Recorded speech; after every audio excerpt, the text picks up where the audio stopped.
Hola, buenas noches, qué rico que estén acompañándome por aquí en este Polihistorias de nuevo.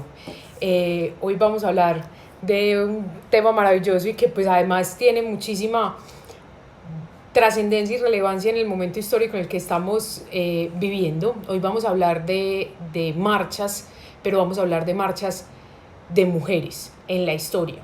Mujeres que han marchado y han hecho parte de la resistencia y han conseguido cambios políticos, económicos, sociales, y que esas marchas tenemos muchísimo que aprender y tenemos un sinnúmero de cosas que mirar y que analizar en esa historia.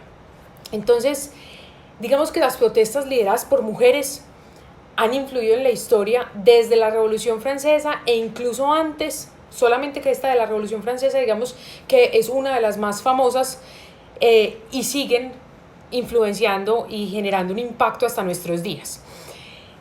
Hoy quiero hablar de algunas de ellas para que evidenciemos juntos como ese impacto que lo femenino ha tenido en algunos de los cambios históricos, en nuestra manera de ver el mundo, en la manera de pensar, en la manera de exigir del mundo ciertas cosas.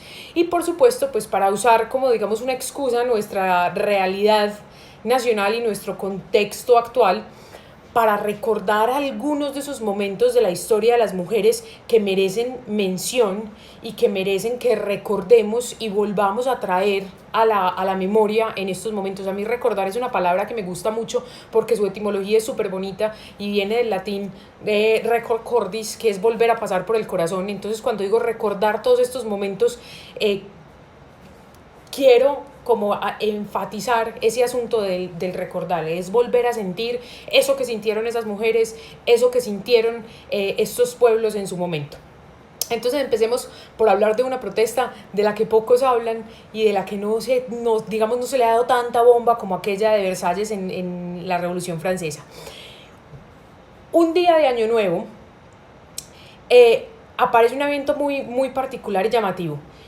En la India aparece una cadena humana de mujeres que paradas así una contra otra, juntitas, hombro a hombro, recorrían más de 300 millas. ¿Cuál era el propósito de esta cadena humana? Pues hablar de igualdad y de equidad de género, no más que eso. Pero ¿con qué motivo? ¿Por qué? ¿Qué fue lo que las llevó a querer hablar de equidad de género en este momento y de esa manera? Pues resulta que había un templo que había sido prohibido para las mujeres en edad de procreación desde hacía siglos. Entonces las mujeres que estuvieran en edad de procreación no podían entrar a este templo. Y resulta que unas semanas antes el templo fue tomado por muchas mujeres que exigían que las dejaran entrar y poder tener acceso a este templo. Y entonces se organiza esta protesta, hacen esta cadena humana, más de 300 millas de mujeres paradas hombro a hombro, y además consiguen el apoyo de más de 170 organizaciones políticas y empiezan a ejercer una presión sobre el gobierno nacional, tanto que en un par de días la Corte Suprema tumba esa prohibición y le da acceso a las mujeres al templo. Y de esta manera las protestas como esta, en específico participaron más de 5 millones de mujeres. Yo creo que es una de las demostraciones más grandes en pro de los derechos humanos y en pro de los derechos de la mujer y de esa equidad de género. Este tipo de protestas por parte de las mujeres se han producido o se han traducido más bien en cambios políticos, sociales, económicos, y quiero que hablemos de algunas de ellas que nos pueden enseñar mucho sobre la manera, sobre todo la manera en cómo las mujeres han comunicado sus exigencias al mundo a través de la historia.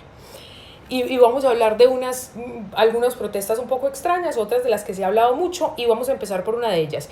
Es imposible hablar de marchas de mujeres y no hablar de Versalles en 1789, cuando se empieza o cuando se origina la Revolución Francesa. Esta marcha tiene como esa particularidad de haber sido esa chispa que enciende todo el resto de la revolución. y es una muestra clara del poder y la fuerza que tienen las mujeres en la resistencia.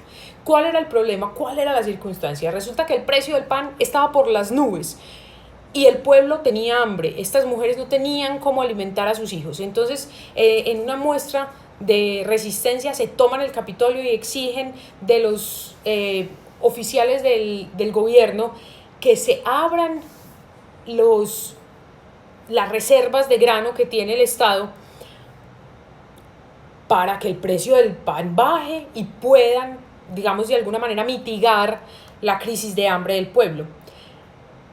El gobierno se resiste, dice no, y ellas dicen, pues entonces nos vamos a buscar a la cabeza de todo este gobierno, que quién es, pues el rey Luis XVI, y entonces salen marchando para Versalles, que es la residencia real. Empiezan a dialogar con el rey. Cuando el rey demuestra que no está muy de acuerdo, que no quiere ceder en las peticiones que le hacen las mujeres, pues la protesta se torna un tanto violenta. Y entonces, con esta violencia, las mujeres obligan a la familia real a trasladarse de nuevo a París, pues a hacer frente a la situación. Hay una particularidad con esta protesta. De ahí para adelante se viene lo incontenible, que es la Revolución Francesa, es la revolución de un pueblo que tiene hambre, es la revolución de un pueblo que exige participación, es la revolución de un pueblo que no se siente escuchado. Pero aquí hay una de las grandes deudas que tiene la historia para con la mujer. La Revolución Francesa, su gran logro es la Declaración de los Derechos Humanos, pues los derechos del hombre y del ciudadano.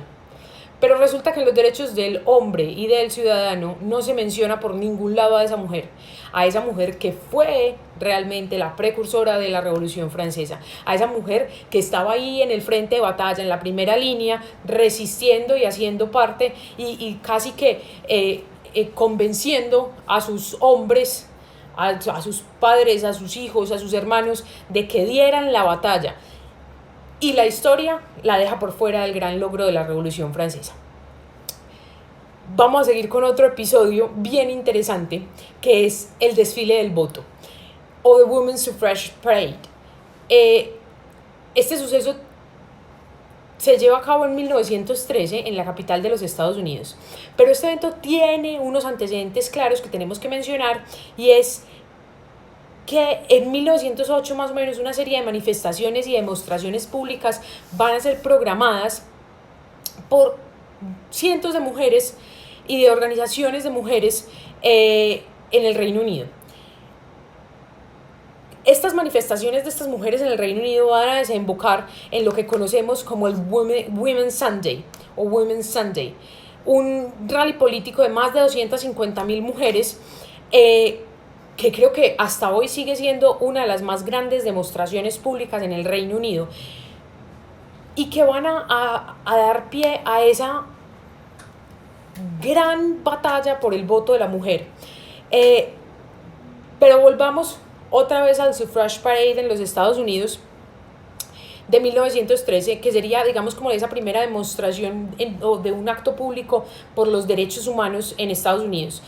Y se va a llevar a cabo un día antes de que el presidente Woodrow Wilson, que ya había sido elegido, se posesionara o asumiera el cargo, y va a traer a más de 5,000 mujeres provenientes de todos los estados, de todos los lugares de Estados Unidos.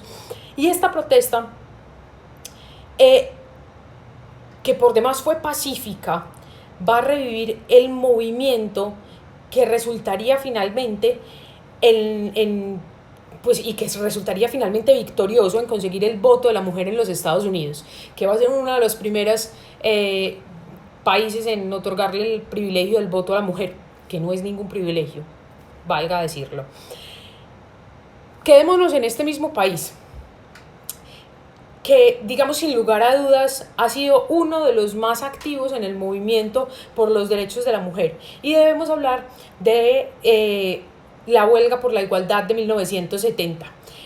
En agosto de dicho año, después de 50 años de que la mujer obtuviera el derecho al voto, más de 50,000 mujeres van a desfilar por la Quinta Avenida de Nueva York en lo que la revista Time va a describir como una de las congregaciones de mujeres más grandes desde las protestas por el voto en Estados Unidos.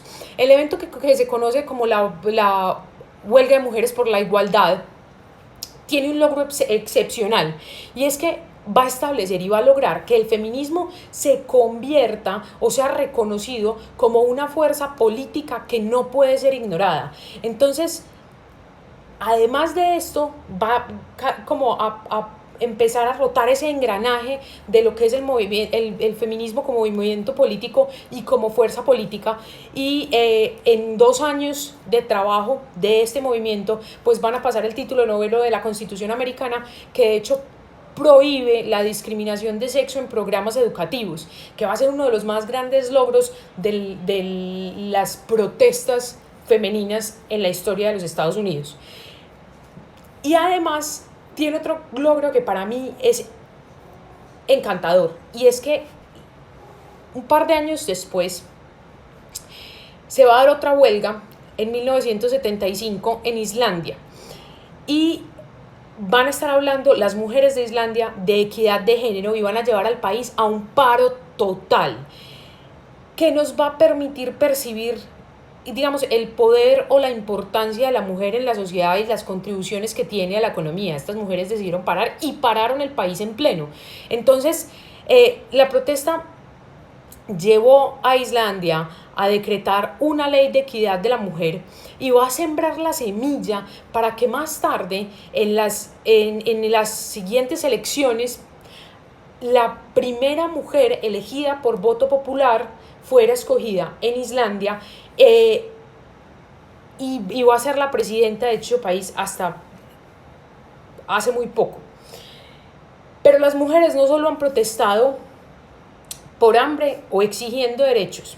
Digamos que hay otro evento que vale muchísimo la pena contar o recordar, y es que en 1976 se da la Marcha de las Mujeres por la Paz en Irlanda. Esto me parece supremamente interesante y para nuestro contexto es muy llamativo, porque esta marcha se va a dar en medio de uno de los conflictos más complicados que ha tenido la historia moderna, uno de los conflictos más largos y más violentos.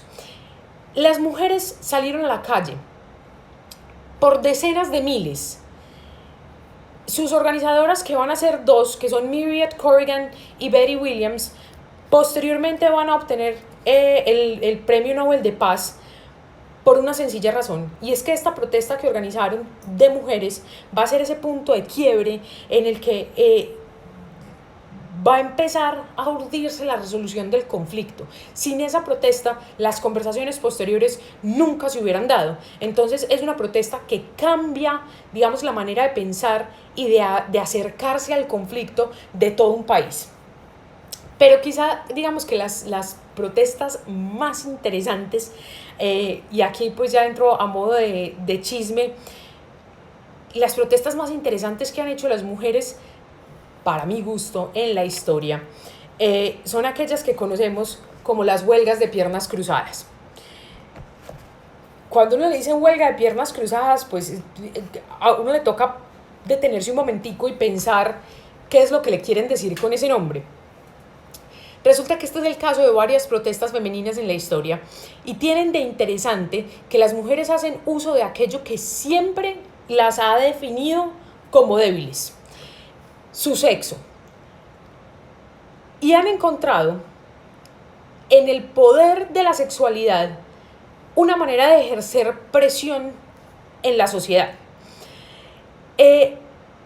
Digamos que lo primero que tenemos que decir sobre estas huelgas de piernas cruzadas es que no tienen nada de nuevo, no tienen nada de novedoso, no se les ocurrieron a las feministas liberadas del siglo XX, ni mucho menos aquellas garçons de los locos años 20.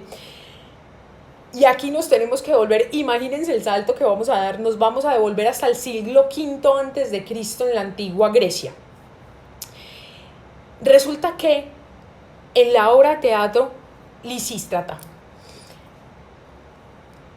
que va a ser considerada primero que todo una comedia de resistencia antimilitarista, las mujeres de ambos bandos de la guerra que se está dando, que es la guerra por el Peloponeso, encabezadas por la protagonista, van a sentar su voz de protesta y van a decir: estamos cansadas de la guerra, estamos cansadas de las familias destruidas, de nuestros maridos muertos, de nuestros hermanos muertos, de nuestros hijos muertos, de estar viudas, de que las mujeres jóvenes no tengan oportunidad de conseguir maridos o tengan que casarse con ancianos porque son los únicos hombres que están vivos, porque la guerra nos arrebató el resto de nuestros hombres.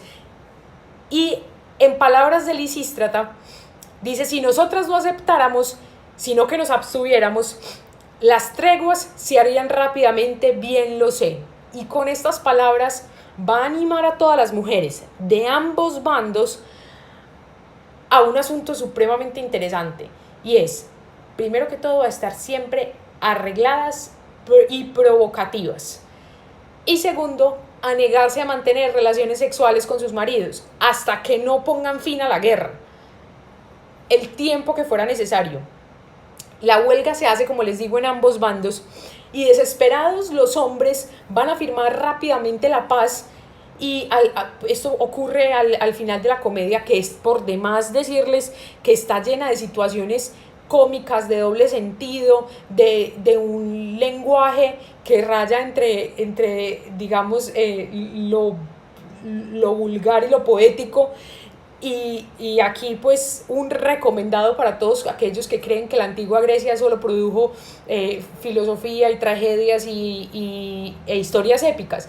Aquí hay una comedia que es supremamente interesante de leer, la posición que asumen las mujeres, el pacto que hacen entre ambos bandos de esa guerra, termina gestando un asunto muy interesante. Las mujeres, sin importar el bando que ocupen o al bando que pertenezcan, finalmente están del lado de la paz y finalmente tienen un solo objetivo: conseguir la paz, y van a hacer uso de esa sexualidad, de ese único poder que tienen en el ámbito de lo privado, dentro de la casa, para presionar sin tener que ir a la calle, sin tener que tirar piedras, sin tener que gritarlo a los cuatro vientos. Es un pacto entre mujeres, y un pacto entre mujeres que termina consiguiendo la paz y acabando con la guerra del Peloponeso. De Grecia vamos a dar otro super salto triple mortal y nos vamos a ir para Liberia, y no en el siglo V, ni en el siglo VIII, ni en el XVIII, no, en el 2003, estamos en nuestros días. En Liberia, en la Segunda Guerra Civil, aparece otra huelga de sexo, o huelga de piernas cruzadas. Fue absolutamente relevante para conseguir la paz.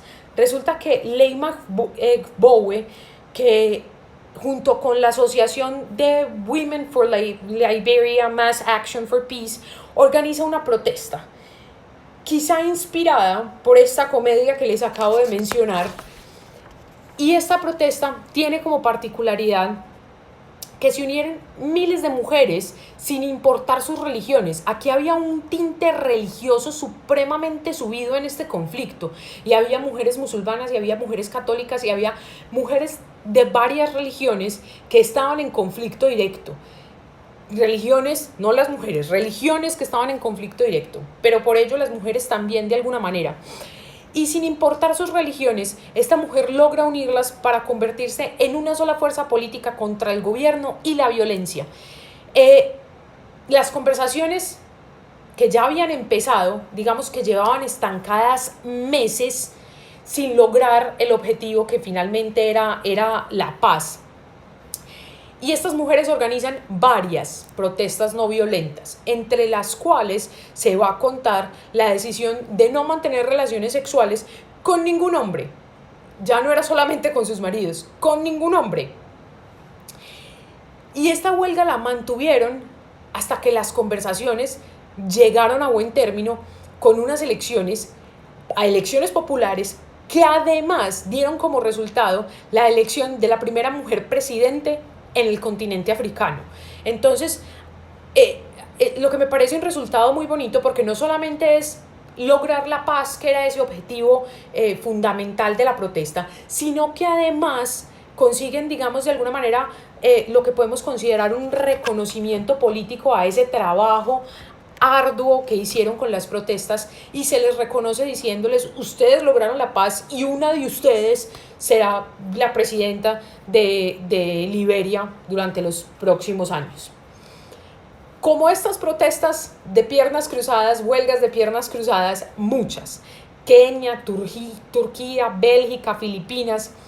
Pero quiero tomarme un minutico para contarles, y esto a manera del último chisme que les voy a contar hoy, que aquí en Colombia también fue propuesta una huelga de piernas cruzadas. ¿Sabían? Yo la verdad, cuando empecé a investigar y a hablar de protestas de mujeres, conocía lo que eran las protestas y las huelgas de piernas cruzadas, pero no sabía que en Colombia había habido una propuesta de este tipo.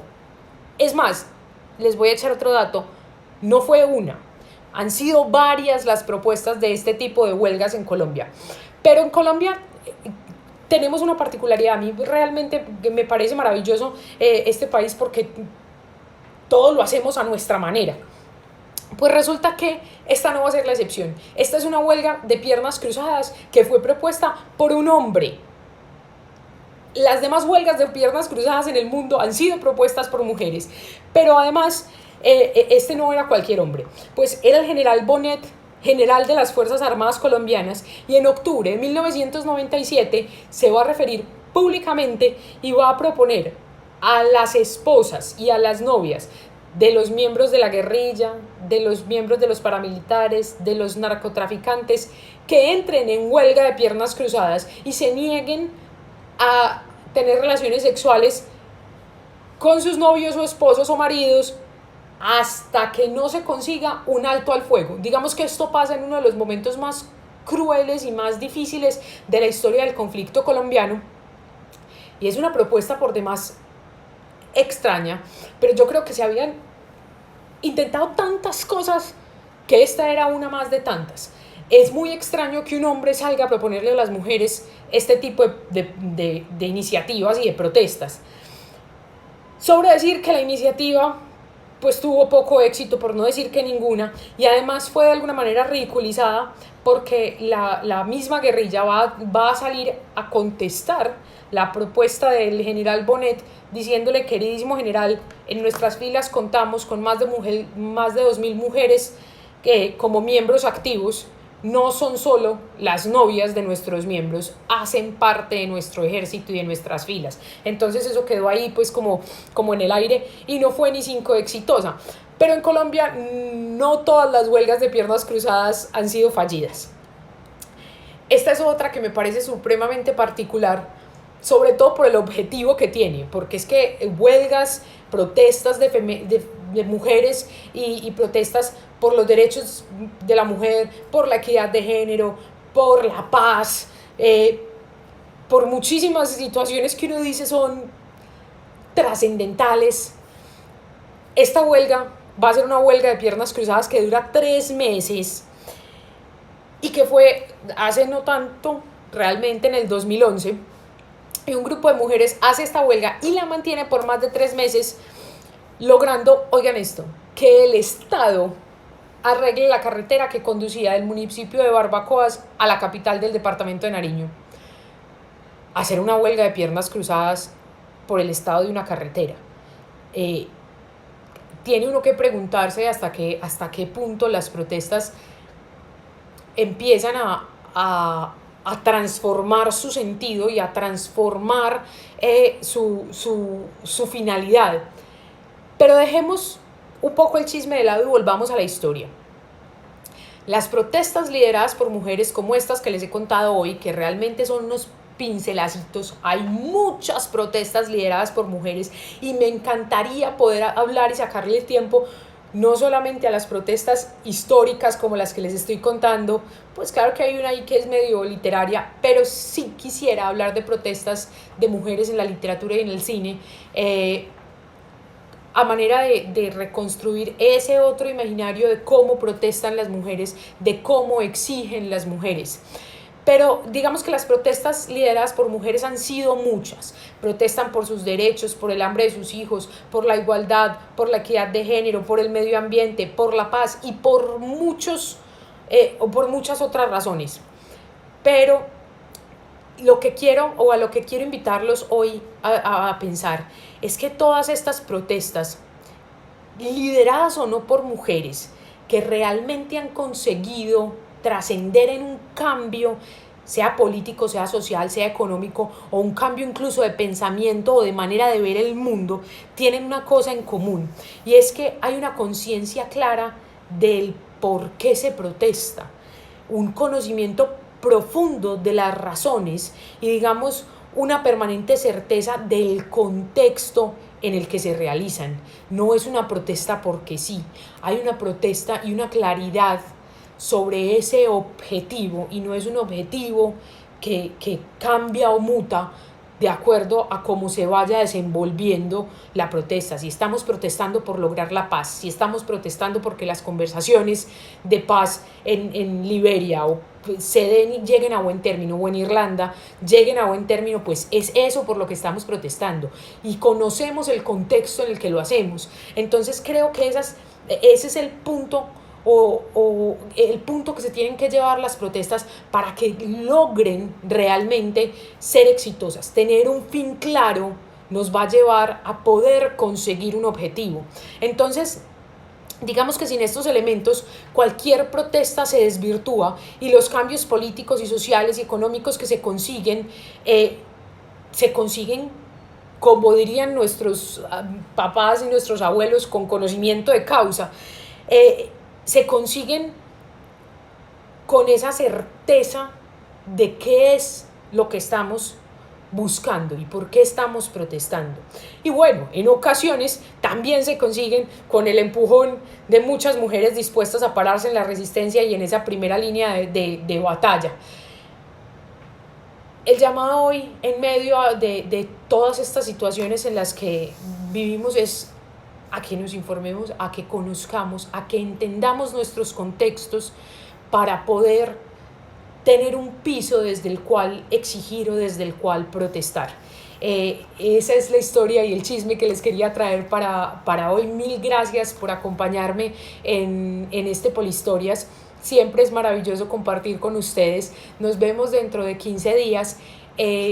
Comentarios, dudas, preguntas, todo lo que quieran, déjenmelo por mensajes que trato de responder cada uno de ellos. Y muchísimas gracias por su compañía una vez más.